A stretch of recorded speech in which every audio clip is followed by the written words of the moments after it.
Bonjour et bienvenue sur cette chaîne dédiée au concours de la fonction publique. Alors aujourd'hui, je vais revenir sur le plan d'une note de synthèse ou le plan d'une note administrative, d'un cas pratique, quel que soit le terme utilisé pour désigner ces épreuves de notes sur dossier. Alors le plan d'une note de synthèse, j'en ai déjà parlé dans plusieurs podcasts, tu trouveras à la fin de ce podcast un lien vers un plan type. Mais aujourd'hui, je vais insister sur un point qui me semble vraiment important. C'est le fait de dynamiser un plan. Alors pourquoi d'abord dynamiser un plan ? Eh bien parce que, imagine le nombre de copies qu'un correcteur corrige à la suite, avec des plans qui sont toujours un peu les mêmes, et des plans qui peuvent être un peu plats, un peu descriptifs. Eh bien, pour faire ressortir la qualité de ta copie, la qualité de tes arguments, rien ne vaut un plan dynamique. Alors un plan dynamique, qu'est-ce que c'est ? Eh bien, c'est un plan qui rebondit. Qui rebondit, qu'est-ce que ça veut dire ? Eh bien, ça veut dire que tu vas prendre appui sur quelque chose que tu viens de développer, mais pas pour te situer dans la suite. Au contraire, pour t'opposer, ou sans aller jusqu'à t'opposer, pour nuancer. Ça donnera plus de profondeur à ton argumentation, ça montrera que tu sais prendre du recul, voir les choses sous plusieurs angles, en quelque sorte, voir le revers de la médaille. Et pour ça, il y a plusieurs techniques. Alors je vais te donner 3, il y en a certainement d'autres, mais il me semble que ce sont les 3 principales. La première technique, c'est de nuancer ton propos. Par exemple, on te demande de donner les bénéfices de quelque chose. Par exemple, les bénéfices de la voiture électrique. Très bien. Donc tu as un sujet, bénéfices de la voiture électrique et mesures prises pour les développer ou en tirer profit, etc. Première partie, les bénéfices. Alors tu peux faire un plan plat. Un plan que j'appelle un peu liste de courses, c'est-à-dire on t'a demandé les bénéfices, eh bien tu vas piocher dans le dossier les bénéfices. Pourtant, dans le dossier, tu vas trouver des nuances, tu vas trouver des points de vigilance, des choses qui font que les bénéfices ne sont pas si évidents. Donc tu peux nuancer ton propos, alors tu peux le faire au fil de tes développements. Par exemple, si tu es sur les bénéfices en matière environnementale, on va dire que c'est quand même le principal, eh bien tu vas nuancer avec des problématiques de ressources nécessaires, par exemple pour construire les voitures électriques. Tu peux nuancer aussi sur les impacts sociaux avec les conditions de travail des ouvriers qui construisent ces voitures, etc. Très bien, tu peux nuancer peu à peu. Mais tu peux aussi dynamiser ton plan en rassemblant ces nuances dans une sous-partie. Si on t'a demandé les bénéfices des voitures électriques, tu peux très bien faire un petit A sur effectivement les côtés positifs, mais aussi un petit B sur ces nuances. Tu vois que en rassemblant ces nuances dans une sous-partie, tu les rends plus visibles par ton correcteur qui, dès le moment où il va prendre ta copie, il va balayer le plan, il va se dire « Tiens, voilà un plan dynamique ». Alors la deuxième solution, c'est un peu la première mais poussée à l'extrême.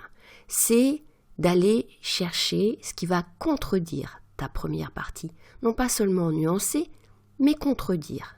Le sujet s'y prête plus ou moins, évidemment. Mais ça peut s'y prêter. Tu peux faire une deuxième sous-partie où tu viens dire que, par exemple, les bénéfices à court terme sont contredits par des inconvénients à long terme. Là aussi, tu peux mettre en évidence cette dynamique en faisant des sous-parties, et donc des titres de sous-parties qui vont insister sur cette dynamique du plan. Tu peux utiliser des termes comme « néanmoins »,« cependant » ou « dans les faits ». Confronter des principes à une réalité, c'est une bonne dynamique de plan. La troisième technique pour dynamiser ton plan, elle porte sur les parties que tu vas faire sur l'action.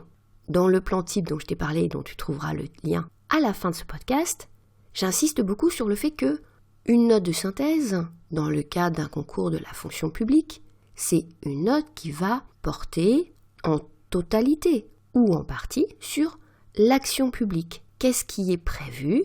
Qu'est-ce qui est souhaité ? Qu'est-ce qu'on a recherché ? Et comment on l'a fait mais du point de vue de l'acteur public. Alors, pour présenter une action publique, là aussi, tu peux faire un inventaire qui restera très plat, ou tu peux dynamiser ton plan avec une logique que l'on peut résumer avec le terme « à condition de ». Je vais m'expliquer. Tu peux mettre en évidence des axes de l'action publique. Par exemple, je vais prendre un exemple, ça sera peut-être plus clair. Par exemple, si tu parles des zones à faible émission. J'ai fait un podcast pas longtemps sur ce sujet-là qui était tombé dans un concours récent d'accès aux IRA. Je te fais là un petit lien vers le podcast si ça t'intéresse. En tout cas, sur ce sujet, mais je pourrais prendre à peu près tous les sujets à vrai dire. Mais sur ce sujet, on va montrer en quoi l'acteur public, à travers ces zones à faible émission, cherche à répondre à un certain nombre d'enjeux, évidemment essentiellement environnementaux et de santé publique, va donc fixer des objectifs, des moyens, par exemple de limiter la circulation pour un certain nombre de véhicules, etc.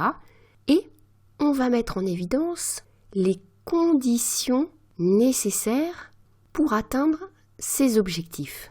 C'est là où j'emploie volontiers l'expression « à condition de ».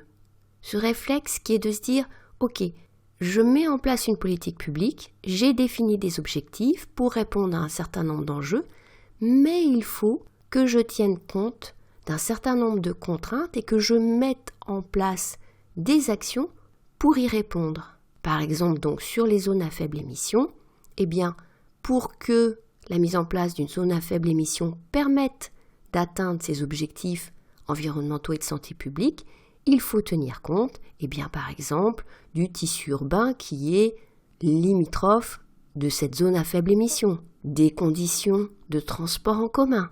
Donc la puissance publique doit tenir compte d'un certain nombre de contraintes et doit mettre en place ses actions pour atteindre les objectifs. Donc on peut résumer, une zone à faible émission sera un succès à condition de prendre en compte et de mettre en œuvre un certain nombre d'actions complémentaires.